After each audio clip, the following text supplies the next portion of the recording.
Chris here with High Seas Cruising, and welcome to today's video. Alright, what do icebergs, technical issues, and dry dock all have in common? Well, if you guessed cruise cancellations, you would be absolutely correct, because I have 3 different cruise cancellations for you guys today, just so that you can be aware of them. First up, we have Norwegian Cruise Lines. They have canceled a transatlantic crossing for the Norwegian Breakaway that is scheduled in 2025. So plenty of time if anybody needs to make any, travel adjustments, make any different types of plans. Norwegian is giving you plenty of notice of the cancellation. Now, the Breakaway originally was going to sail over to Europe, was going to go in for a dry dock, but the location of the dry dock has changed, which means now Norwegian has canceled that cruise altogether. Now, there is nothing that guests need to do that had already booked on that cruise. Refunds will automatically be given to the original form of payment, plus a 10% future cruise credit. Now, the Norwegian Dawn, which is currently sailing a transatlantic sailing from New York over to Southampton, well, they've also had to have some cancellations. No cancellations of the entire cruise, but they've had to make some port cancellations due to icebergs.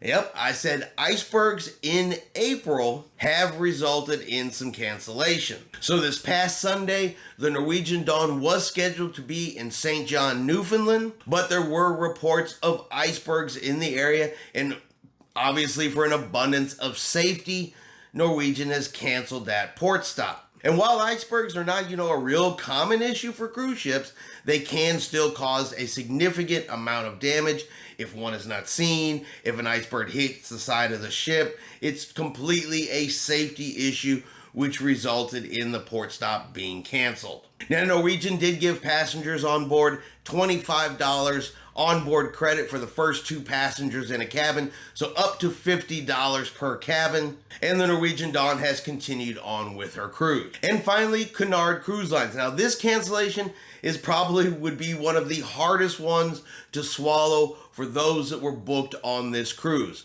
So Cunard Cruise Lines Queen Mary 2 was scheduled to do a transatlantic sailing, was scheduled to depart this past Sunday from Southampton, heading over here to the United States. And on embarkation day, the morning of embarkation day, they canceled the cruise, citing a technical issue with the ship. Now, exactly what that technical issue was, they didn't say. Just a technical issue has forced us to cancel this cruise, but this was on embarkation day. Now, all passengers on that ship will also receive a full refund plus a 20% future cruise credit. But is that really, enough? And I get things happen.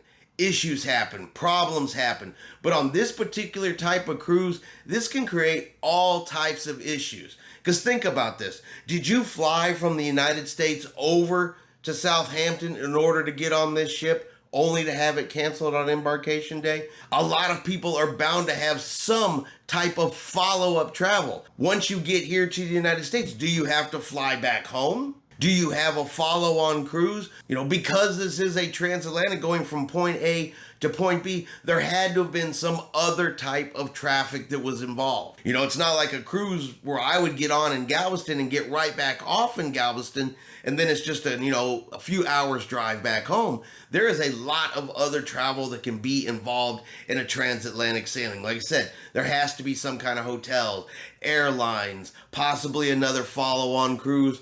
All of that now has to get dealt with because of a cancellation on embarkation day. And the fact the cruise line says, well, it was a technical issue. Well, exactly what kind of issue are you having? Did this suddenly and just magically happen immediately? The ship actually arrived in Southampton on Saturday. Was there some type of problem on our way there? Did something occur overnight? Exactly what went on that resulted in the cancellation of a cruise, other than just saying, oh, it was a technical issue, sorry, cruise is canceled, everybody, you're on your own. Now, I do get that that is what travel insurance is for. That's exactly why you get travel insurance, just in case of a situation like this. But still, most people just don't decide to take a transatlantic sailing on a whim. There's planning that goes into it. There's follow-on travel that goes into it. And to have it canceled on embarkation morning, well, that is definitely a bit of a bummer. And that's going to be our cruise news for this morning. I hope you have enjoyed today's video. If you have, do me a favor and hit that like button. If you haven't done so yet, do me a favor and hit subscribe. It is free to do so. Helps our channel grow. Let you know anytime we put out a new video. Hope everyone out there is having a really great day. And like always, we will see you out on the high seas.